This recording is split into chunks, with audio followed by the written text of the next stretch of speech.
It's been revealed in the documentary, and Jerry told the Dallas Morning News as well, that he had fought back from cancer. Just your thoughts about the resiliency of Jerry and those kinds of things. Well, I think it's an incredible story. I had heard the story from Jerry. He and I shared that. I think it just talks to you a lot about, your health, how important it is, and it doesn't discriminate against anybody. And mine was certainly less serious, Calvin, but I was 28 when I was diagnosed with thyroid cancer. Nothing like stage 4, nothing like what Jerry and other people have to go through. But you hear that word cancer, and it scares the hell out of you. I was actually in training camp when I got the word from our doctor, and I'll never forget going to find my dad, and just, I was a quarterback coach in San Diego, and telling him, just saying those words to him freaked me out. So amazing story. I'm glad that Jerry shared it, just because I think it gives people hope. It gives people the strength to say, okay, hey, you can beat this, you can do that. And when you have that type of diagnosis, to have that hope and that ability to think, hey, I can fight through this, and maybe I can catch a break and get lucky, and that's great.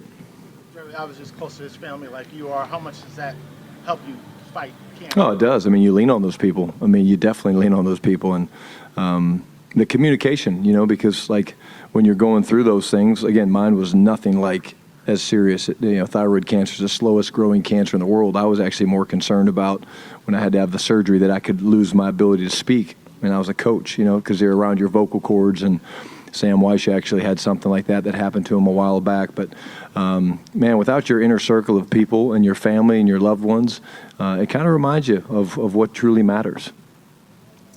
Clarence Hill, DLS Cowboys. Can you just talk about your cancer situation in the sense of what stage was it in? How you said it wasn't as serious, but how serious was it? Yeah, it was thyroid cancer. I don't remember exactly the stage it was in. I had to go to the Mayo Clinic. Crazy enough, we had just been in Washington the year before, 2 years before, and did not know this, but Dan Snyder actually had thyroid cancer. So I was not aware of that when I was coaching. And so I get the word, and I go and I find my dad. He's in watching the defensive film with the defensive guys, and I kind of called him out of the room, said, "Coach, can I see you for a second?" I told him that, I said, "Hey, I have cancer," and I broke down, of course, started, and I lost it. And he said, "Hey, we'll figure this out, and we'll get you the best help we can get." And he picked up the phone and called Dan Snyder, a guy that 2 years before had fired him, and said, "Hey, let's go a different direction." It wasn't going to work. But he said, I'll never forget, he told me, when Dan picked up the phone and my dad said to him, "Hey, Dan, I've got a problem. Brian has cancer."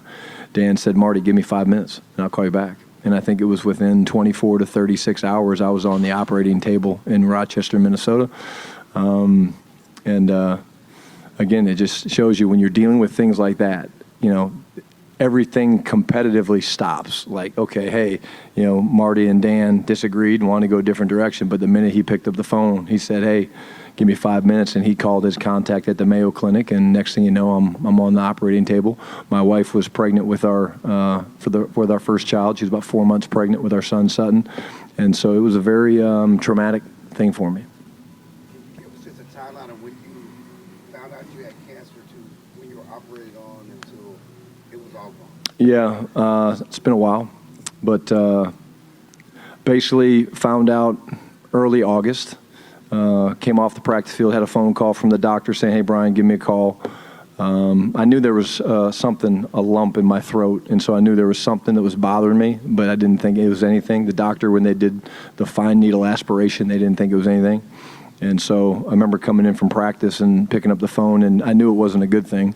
So I called him, and he said, "Hey, you have cancer." He said, "Hey, thyroid cancer is the slowest growing type of cancer that there is." He said, "We can wait till the bye week or even, after the season." I was like, "No, let's remove it." And so went into surgery about 48 hours or 72 hours later.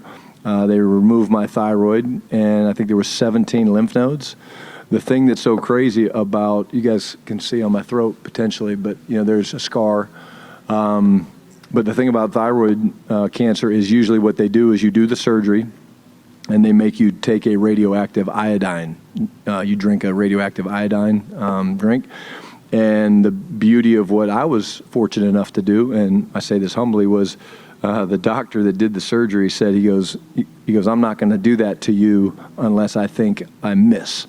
And he goes, I never miss.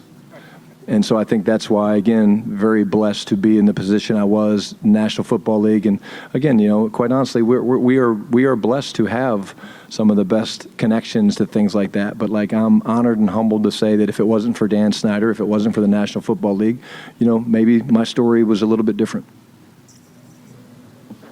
Brian Todd Archer with ESPN. I don't know how to move off the subject. No, it's okay. Yeah, it's been a while. And I still have my voice, which is good.